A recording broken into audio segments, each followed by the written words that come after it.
Good morning, everyone. Thank you for all the trainees joining us in the YouTube class on preparation for urology exams. Today's class will be on technology, which is a very big topic, and we will discuss starting with cystoscopes and TURP equipments. Based upon the time, we may have to do 2 or 3 teaching sessions for technology on urology instruments. Thank you for the trainee who is volunteering to present the scenario today. Thank you, Doctor, for this opportunity to present this lesson. I am aware this is recording and I have no objection to share this with other training. Thank you very much. That's very kind of you. Let us start with this technology table. As we all know, the technology table has 2 sections. One section is on the instruments. The other section is on the radiology. The radiology will be a different teaching, and now we are discussing the instruments. To start with, we will start with the basic cystoscope, and we will slowly progress towards the TURP instruments. Could you explain the basic cystoscope structure, please? Okay, for the cystoscope, it consists of the sheet of the cystoscope and the telescope and the bridge. For this is the component of cystoscope. Okay, that's very good. In fact, the discussion can be quite in detail. Also obturator we use it sometimes. Very good. I'm going to show some pictures.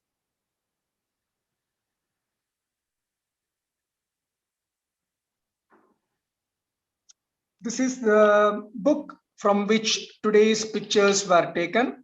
This is the book on urology instrumentation, a comprehensive guide. Most of you may have seen this book, and my many thanks to the editors of this book. They have done a wonderful job, and the details in this book are quite in detail. So let us take this as our first picture. As you can see, in the exam, they will show you a picture which could be the same one, or it could be almost the similar one. As you said, it has got an outer sheath and a kind of an inner working element.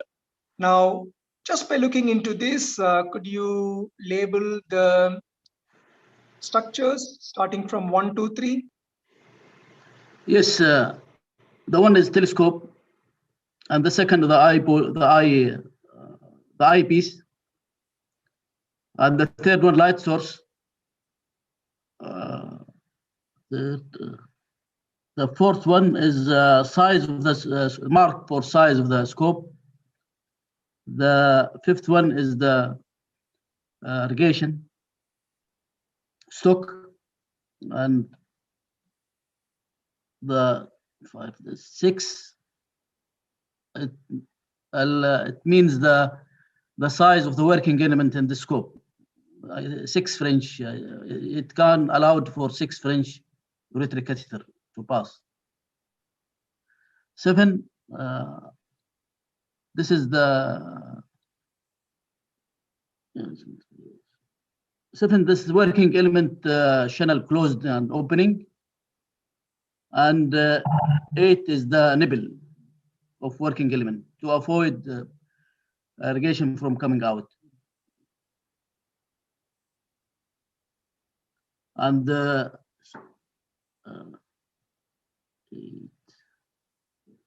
9 is the color of the telescope. It means this is red. This is the degree of the lens. It is 30-degree lens. And 10 is the, I don't remember. 10 and 11, I don't remember. Yeah, 10th could be like the channel or the working opening. And 11th is something like a beak, which is commonly present in the cystoscopes. and 12th is the readings in the shaft of the cystoscope. Okay. Just to mention again the 6th one, if you see the 6th, there will be 2 numbers and also 1 number below. Do you know why there are 2 different numbers? In this picture, it is 6 and 6, and there is a separate number 9 below. Yes, you can pass in 2 channel or 1 channel. You can pass 6 French because this is a 22 cystoscope. It is allowed to pass either 6 French or 7 French in 1 channel. Very good. So that's a good answer. So it helps us to have 2 6 French ureteric catheters or 1 9 French ureteric catheter to be passed. What about the markings in the sheath? What is the use of the markings in the sheath? It is very helpful in measurement of prostatic urethra, length of prostate, for example. It is very important for you can measure it from bladder until the viromentan.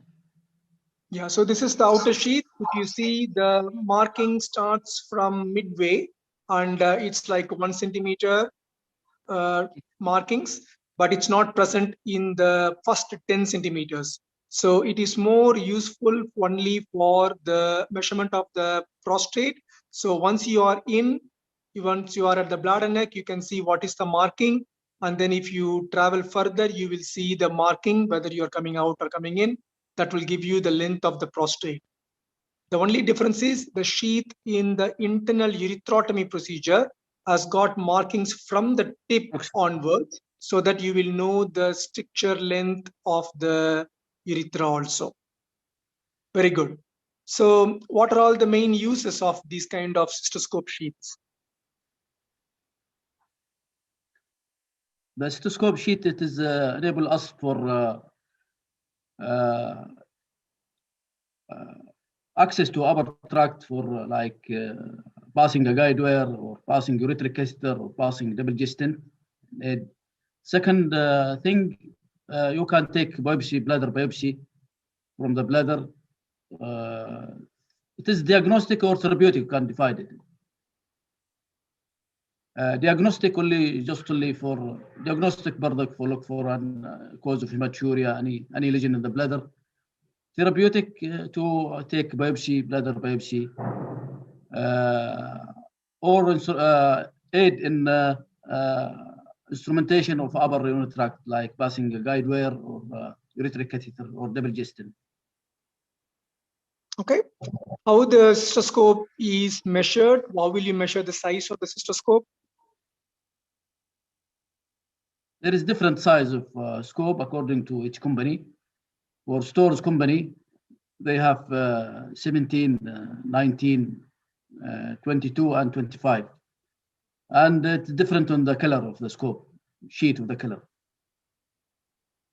Good. It is nice if you guys can remember some colors, but it's not must. And the old scheme is like 15.5, 17, 19, 21, and 23.5. The new scheme of size is 17, 19, 20, 22, and 25. The colors are respectively yellow, green, red, blue, white, from small to high in size, but not necessary to remember the colors. But if you know, that will really score you very, very good high marks. So we have seen the cystoscope size, we have seen the markings and what is the use of those markings. What about the beak in the cystoscope? The beak is especially helpful in female urethra to avoid injury to. Okay, so in female, we want a short beak because we don't want the urine to leak, especially when you're examining the urethra. In female, we depend on the urethroscope to examine the urethra because a lot of pathologies like erythrocele and those things can be identified and treated. What are you seeing in this picture? I'm going to show you a picture.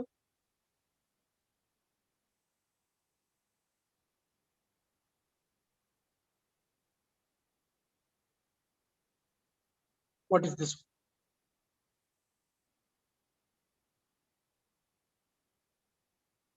This is deflecting lever. It's called L-brand. Very good. Yes. So what is the use of the Albert's bridge? L-brand to sometimes the cannulation of the orifice is very difficult, but this is helpful to manipulate the urethric catheter or guide wire into the orifice, urethric orifice. Okay, so Albert bridge will be very useful in deflecting up to 90 degrees so that we can bend the guide wire or urethric catheter into the appropriate orifices as needed. And the problem is sometimes this Albert bridge, if it is not working well, when you're going in, it can cause significant trauma. So we need to make sure that the Albert bridge is approximately closed and nicely fleshed out before we proceed. What do you know about this continuous flow cystoscopes? Can you repeat the question, please? Continuous flow cystoscopes. The continuous flow cystoscope, it is the irrigation system. It's allowed to make low pressure inside the urine bladder. It's helpful.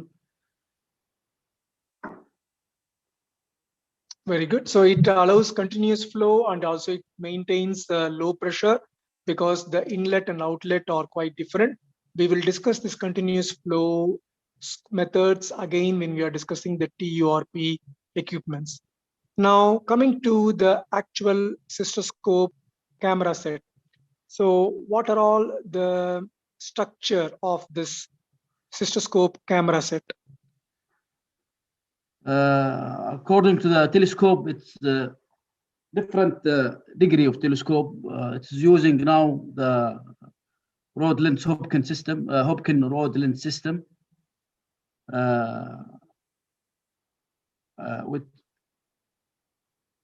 which consists of different 0, 12, 30, 70, and 120 degree. This is telescope. It contains a series of cylindrical lens with air interference, which transmitted the light to object to be viewed. And the image is transmitted to the eyepiece. And this is different size of the different angle of the telescope. So what is the use of this different angle? Why we need so many different angles of cystoscope? Yes, for 0, we can see the urethra straight forward. You can see it, the urethra, especially in case of urethral stricture. 12 and 30 means you can see the bladder neck and trigon and posterior wall, lateral wall. For 70 degree, mainly for the dome of the bladder in case of ureteric reimplantation, for example, or any tumor in the dome. For lens 120, it's mainly used in case of huge middle lobe in order to see the trigon and the bladder neck. Yeah, 120 is also useful to see the structures around the bladder neck, like periprostatic lesions, etc. So which is the commonest degree used in the daily practice? Daily practice, we use 30 degree.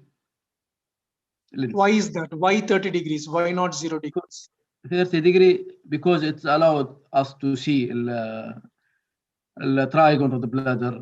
You can see the urethra, trigon, posterior wall, lateral wall of the bladder, as well as the anterior wall. All we can see it. Yes, so we prefer 30 degree for our day-to-day normal use because, for example, if you're doing TURP or TURBT, your working always happens at 6 o'clock down. So if you have a 30 degree, which is a slight tilt, it gives a better image of what is happening in the floor. But at the same time, it maintains the vision in the forward angle also. What is the advantage of 0 degree where it is used?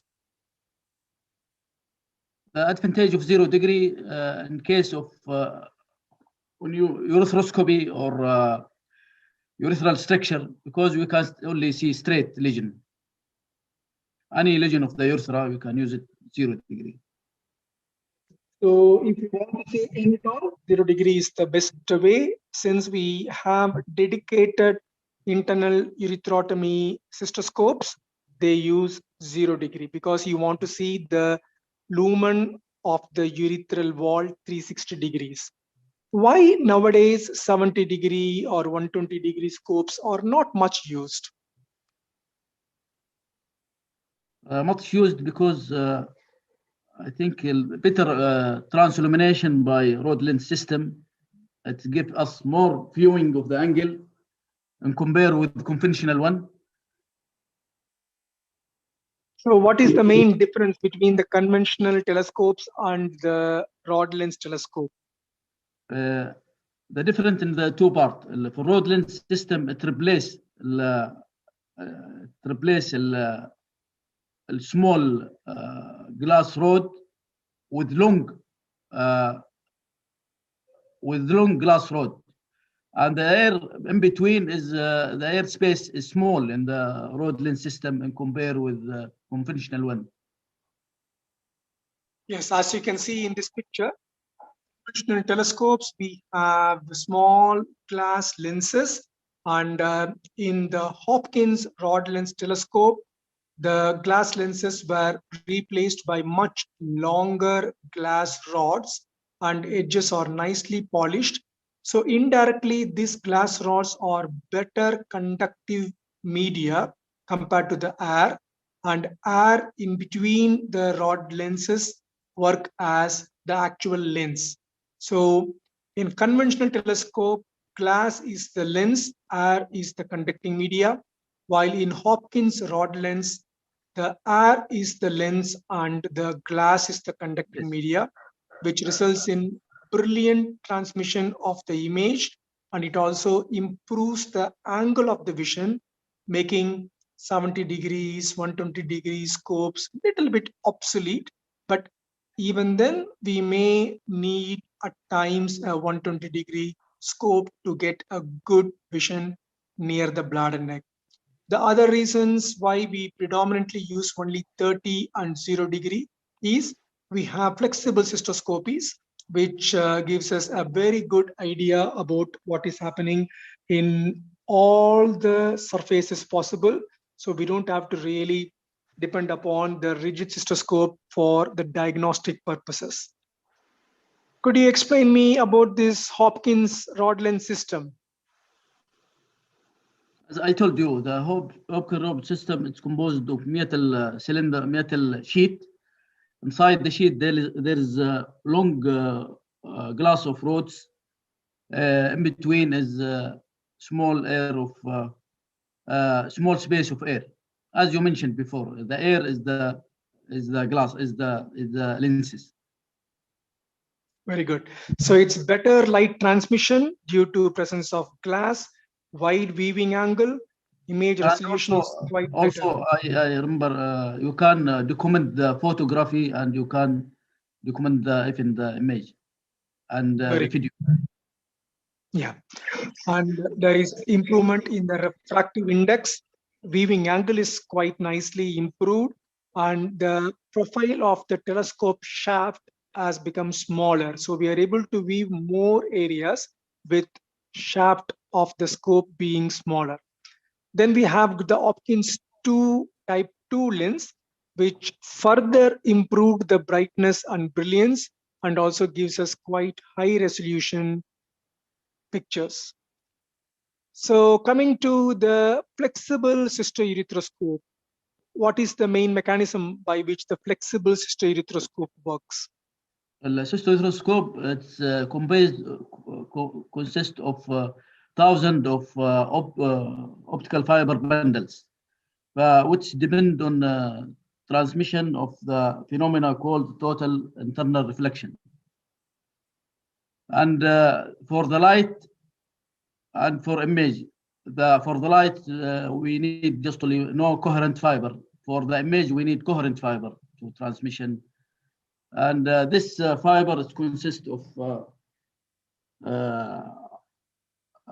the inner surface of this fiber is highly reflecting, with high reflecting index, while the outer surface is very poor reflecting index. Very good. You brought in a term, coherent. What do you mean by coherence? Coherent, it means all the fiber, all the fibers of the light transfer in the same in bundle. Okay, so coherent means all the fibers were kept parallel to each other, and so the images, once they are formed in the tip of the flexible cystoscope, they will be reconstructed in the same geographic distribution, which means whatever at 12 o'clock will be in 12 o'clock in your monitor, whatever in 6 o'clock will be 6 o'clock in the monitor. So they are all coherent. That's what it forms, the same geographical distribution that helps us to have proper diagnosis and good brilliance. What do you mean by honeycomb effect? The honeycomb effect, it is reflecting the each fiber has a dot in the camera, in the screen, sorry, the screen. Each fiber has a dot.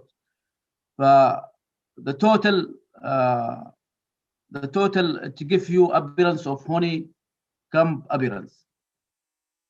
Yeah, so the honeycomb effect will become more pronounced whenever the scope is becoming slightly older, and if there is any one of the bundle got affected, you can see the defect in the image. That will be very characteristic of honeycomb. We usually don't see this much in the flexible cystoscopes because they are all quite digital. But if you have flexible urethroscopes, if it is damaged a bit, you can see them. Usually 1 or 2 honeycombs should not affect our daily work, but as slowly the bundle is getting damaged, it needs servicing. What do you mean by logic and anti-logic flexible cystoscopes? Do you mean? Yes.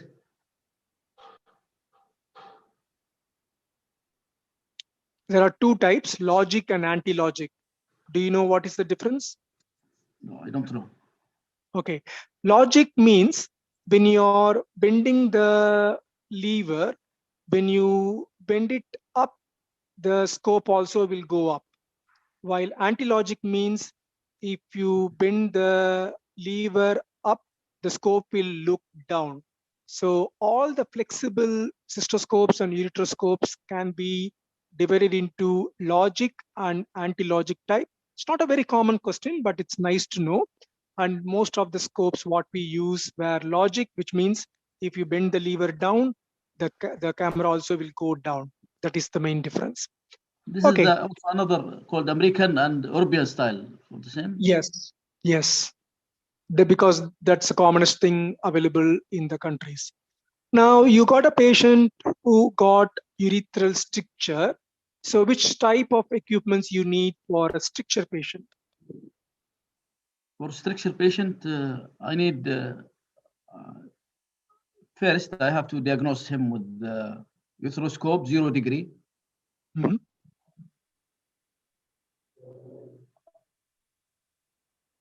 Then I will use the optical urethrotomy for open the stricture. What is the name of the optical urethrotomy? You may have to know some names like Hopkins. You need to remember few names in technology table. Saxi, cold knife. It is chassis or cold knife. And the handle can be divided into 2 types based upon the mechanism by which it works. Do you know the 2 types of handles in Sashi's optical urethrotomy? No, I don't know. Yeah, it could be thumb operated or finger operated. So if the fingers were fixed and the thumb is only used, it is known as thumb operated. Sometimes the thumb will be quite fixed and fingers can be used for the cuttings. Now I'm going to show you a few images. Can you identify them? What is this? This is called hook or cord knife hook. Okay. So is there any specific use for each of this? This is hook and Otis Urethrotome. The third picture is the Otis Urethrotome. It's used for urethral dilatation, especially if the urethra is narrow in case of before insertion of Cystoscope to avoid ischemia to urethra. Okay. The first one is the normal straight knife, cold knife, used commonly for the sachets internal urethrotomy. The second one is a hook, which is specifically used if there is a tough band. The third one is known as a half moon knife. It can be used with sachets urethrotomy also. The Otis urethrotomy is slightly different. I will get back to you on that soon. The fourth one is the one with the ragged edges, which is very useful for very tight strictures or the patients who had previous multiple interventions and require a little bit of more force to cut the edge. The fourth one is known as Ludwig's cold knife. It is very rare, but it's nice to know something more than what your colleagues know. So that's why I brought you the Ludwig's knife. So you know how the optical urethrotommy works, and we know that it requires 0 degree, and there is no current involved, and it revolves cold cutting knife. What is this one? This is the sheet of the urethrotommy. You can pass force catheter inside it. Good. So this sheath can be also called as a half moon sheath. So we need to have this sheath preloaded in our sachets urethrotomey so that after the procedure, we can remove the urethrotomey, the sheath can be left in place and the catheter can be passed using the sheath. What is the maximum size of catheter you can pass through the sheath? 16. 16 is the maximum. No, 16 can be passed. The normal sheath should allow a 16 French catheter to be passed. Now I'm going to show you the other instrument. Try this. This is our Otis urethrotommy. Okay, so can you label the parts? What is the mechanism by which it works? This is, as I mentioned before, it is used in case of narrow urethra to pass the cystoscope to avoid any ischemia in the urethra. Usually we dilate the measurement, there is a measurement above. If you use 26 cystoscope, we dilate up to 28. If you use 24, we dilate up into 26.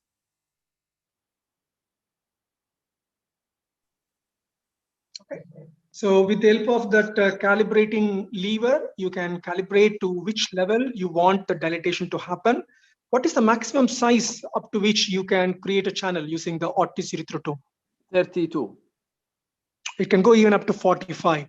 So right from 15 French to 45 French, you can create the channels.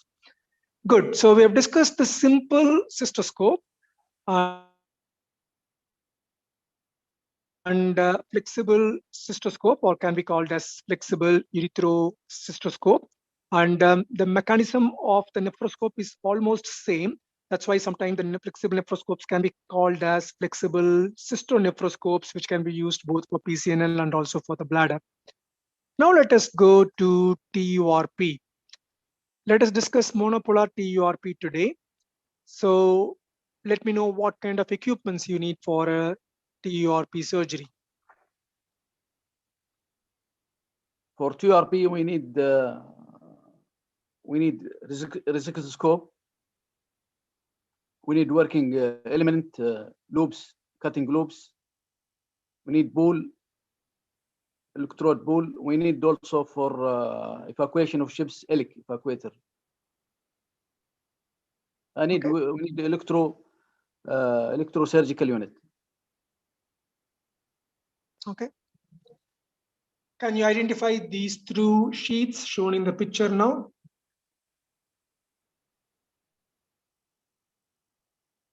What Yes, is I the see. main difference between the two? This is the outer sheet, continuous irrigation cystoscope, the first one. The second one only, this is continuous flow, the first one. The second one is not continuous flow. Okay. What is the advantage of continuous irrigation receptoscope compared to the conventional one? The continuous flow is not allowed to empty every time, empty the bladder. Sometimes the bladder is small capacity bladder. You have to stop and open and close but continuous flow, no need for this reason. Second, it allow you for doing the procedure in low pressure bladder, inside the bladder. Yeah, so continuous flow will allow continuous outflow so that you don't have to waste your time to stop and empty the bladder. But even with continuous flow, sometimes the inflow will be more than the outflow, and we should be mindful and don't allow the bladder to over distend. In elderly men or women, when you're doing T or BTs, it can cause inadvertent iatrogenic bladder injuries.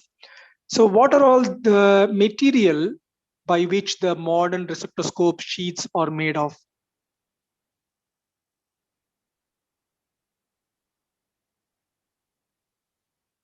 Is it a non-conductor, conductor of It's electricity? non-conductor. Okay, You mean the irrigation or what?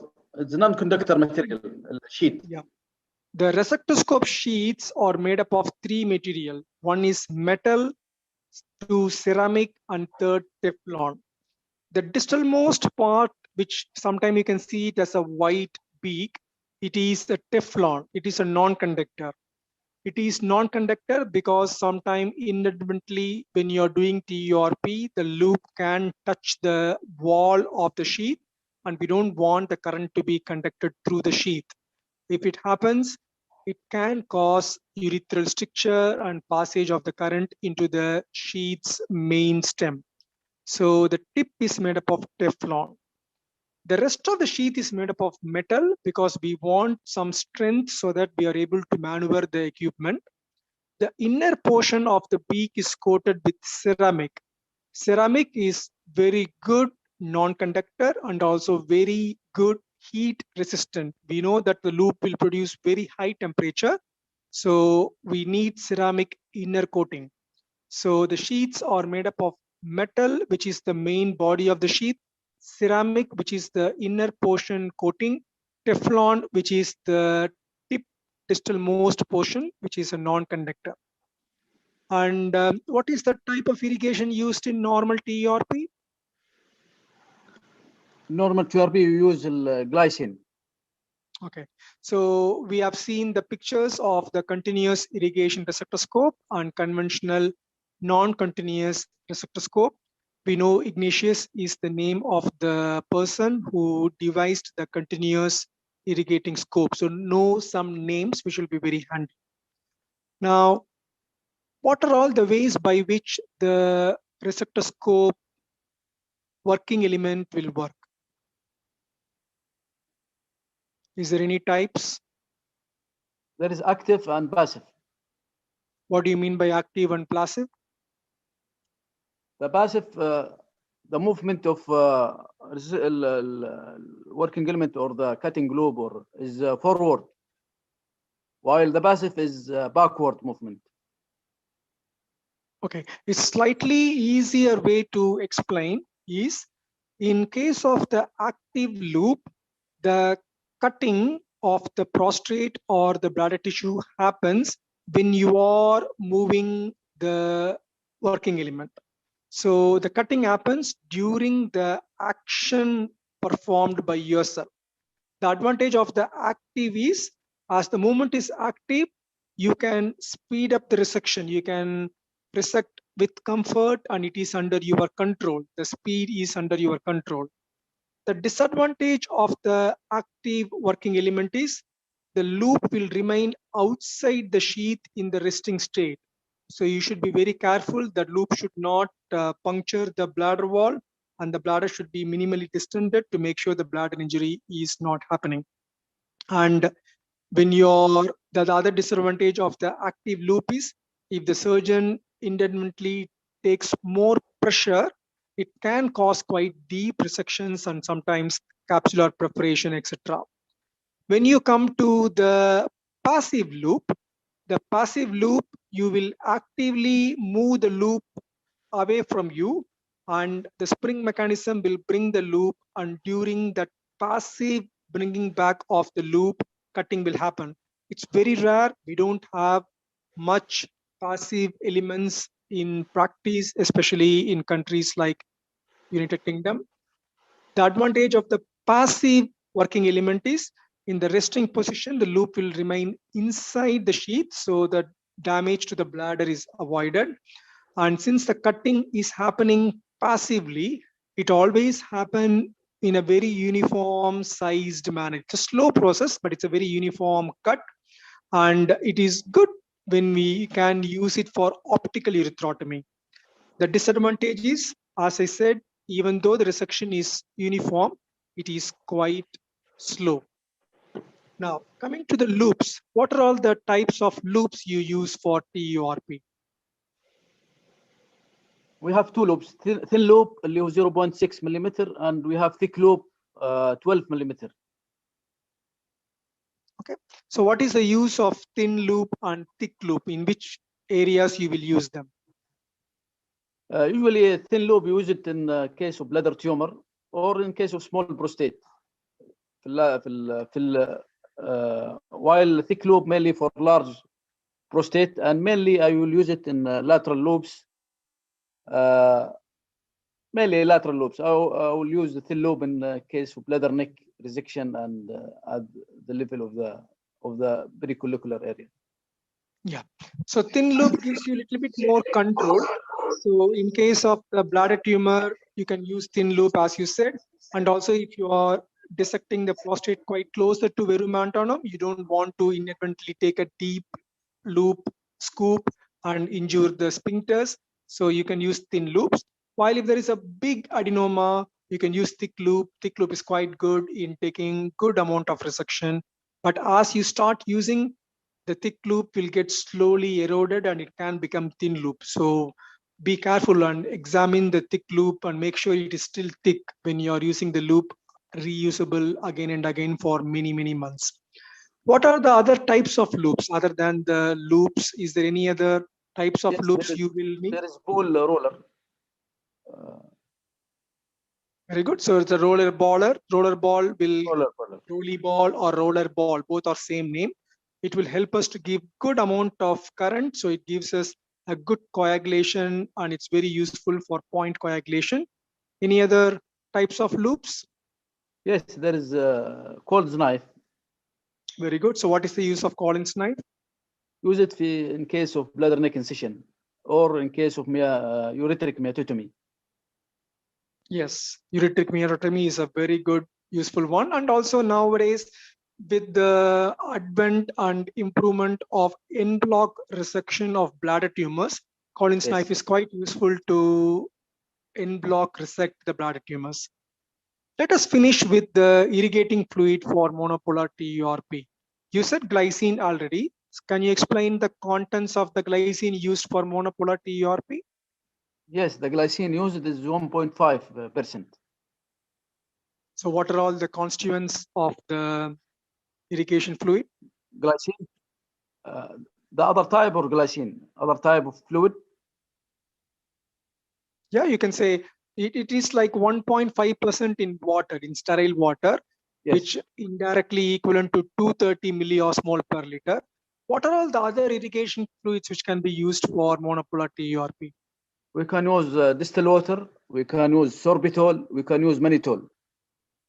Yeah, we can use 5% dextrose, we can use combination of mannitol and sorbitol. The problem with all these things is TUR syndrome. How the absorption happens during monopolar TURP? What precaution you will take to reduce the absorption? The procedure time should be limited to 1 hour. Second, and the height of the irrigation should be below 60 centimeter water. Third, avoid if there is any sinus opened or the capsule is open, try to hemostasis and immediately remove the chips and stop the procedure. And use continuous flow Resection. The third one, if you have bipolar, just to use bipolar instead of monopolar. Very good. Bipolar will really circumvent a lot of problems due to the monopolar irrigation. But beware, even with bipolar, you may still get TUR syndrome because it's normal saline and excessive normal saline can result in relative dilutional hyponatremia. So the amount of fluid absorbed is approximately 20 ml per minute. If you have that in mind, that will be quite useful. So how will you define TUR syndrome? TURP syndrome is delusional hyponatremia. It's a combination of